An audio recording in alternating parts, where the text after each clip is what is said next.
Aku kira itu pelanggan, tapi pelanggan gak mungkin berdiri tanpa berkedip selama 5 menit. Gue udah biasa jaga warung malam di puncak, tapi malam itu entah kenapa suasananya beda. Rasanya kayak semuanya berhenti, tapi gue tetap harus kerja. Kalau kalian pikir tempat ramai itu selalu aman, kalian salah. Kadang justru tempat yang kelihatannya biasa saja menyimpan sesuatu yang bahkan warga lokal pun males ngomongin. Halo semuanya, nama gue Fadil, umur gue 19 tahun. Ini kejadian waktu gue bantu-bantu jaga warung keluarga gue di puncak. Warung kecil yang berada persis di dekat salah satu tikungan yang agak curam. Malam-malam biasanya masih ada aja pengendara yang mampir buat beli kopi, beli mie rebus, atau sekedar numpang istirahat. Tapi malam itu hujan deres banget. Suaranya sampai nutupin suara kendaraan. Waktu itu hujan lagi deras-derasnya. Warung juga tampak sepi. Jam hampir menunjukkan pukul 11 malam. Gue lagi beberes meja, nyusun ulang kursi yang basah kena cipratan hujan dari luar. Lampu kuning warung gue redup, kadang suka kedip-kedip kalau cuaca buruk. Dan pas gue nengok keluar, gue lihat seseorang berdiri tepat di bawah lampu jalan yang warnanya juga kuning pucat. Dia gak bergerak, gak melambai, gak jalan mendakat. Cuma berdiri, tubuhnya condong sedikit ke depan, seperti memperhatikan gue. Dia pakai jaket hitam, tapi kepalanya nunduk terlalu dalam, kayak dagunya nempel ke dadanya. Gue kira itu pelanggan yang lagi nunggu hujan reda. Jadi gue teriak, "Bang, masuk aja dulu kalau mau neduh." Dia gak ngerespon. Gue ulangi lagi lebih keras. Masih gak ada reaksi juga. Dan setelah beberapa detik, gue baru sadar dia sama sekali gak berkedip. Atau ya, gue gak lihat adanya pergerakan sedikit pun dari wajahnya. Bahkan nafas pun gak kelihatan. Posisinya tetap sama. Kepala nunduk, tangan menjuntai. Gue mulai gerasa gak enak. Bukan takut, lebih ke perasaan kayak dilihatin sesuatu yang gak boleh ngelihatin lo. Beberapa menit kemudian, gue jalan pelan ke arah pintu warung. Niat gue mau nutup sebagian pintu geser kayu biar angin dingin gak masuk. Tapi pas gue jalan mendekat, orang itu tiba-tiba mengangkat kepalanya.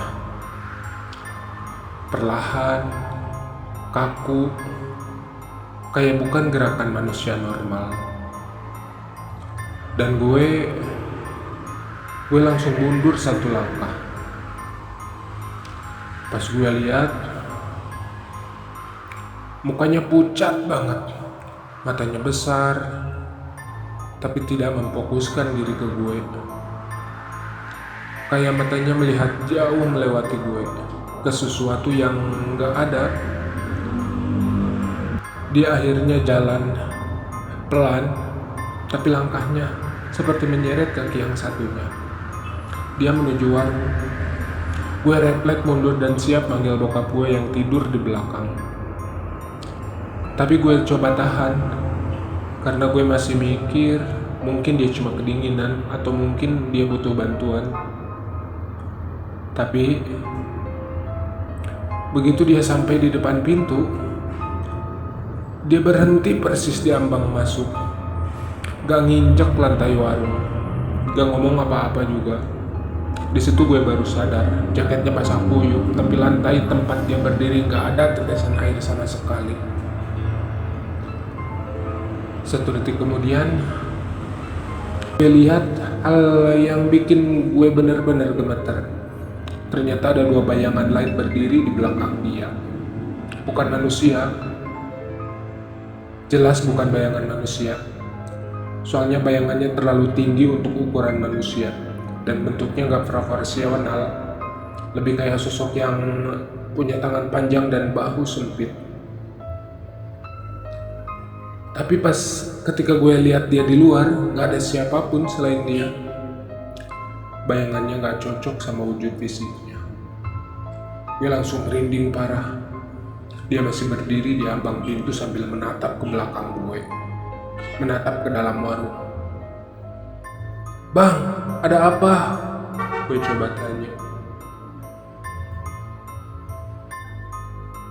Lalu dia buka mulut, tapi gak ada suara keluar.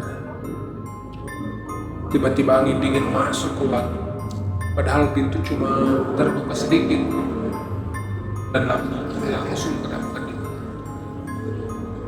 Dan saat satu kilat menyambar dari kejauhan, cahaya putih itu menerangi wajahnya. Wajahnya berubah, matanya lebih cekung, bibirnya kayak memanjang turun. Bentuk rahangnya bukan kayak manusia normal. Dia langsung bergerak cepat, bukan masuk, tapi menghilang ke samping, seperti kabut yang tersapu angin. Gue kaget dan mundur sampai hampir jatuh. Gue lari ke belakang, bangunin bokap gue, tapi pas balik ke depan, warung gue kosong. Lampu juga tenang, gak kedap-kedip. Suara hujan juga stabil, seakan gak terjadi apa-apa.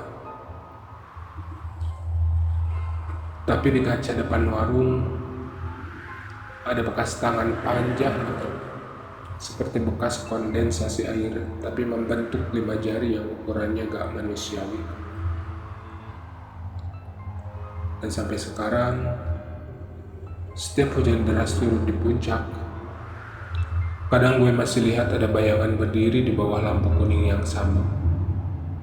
Bayangan yang seolah diam, nunduk, kayak menunggu sesuatu. Jadi, kalian jangan selalu mikir semua orang yang kalian lihat di pinggir jalan malam-malam itu manusia beneran. Kadang ada yang cuma numpang ingin kelihatan. Dan kalau kalian dengar suara gesekan di kaca jendela malam ini, ya semoga itu cuma hujan, bukan bekas tangan panjang yang lagi dari pintu warung lain.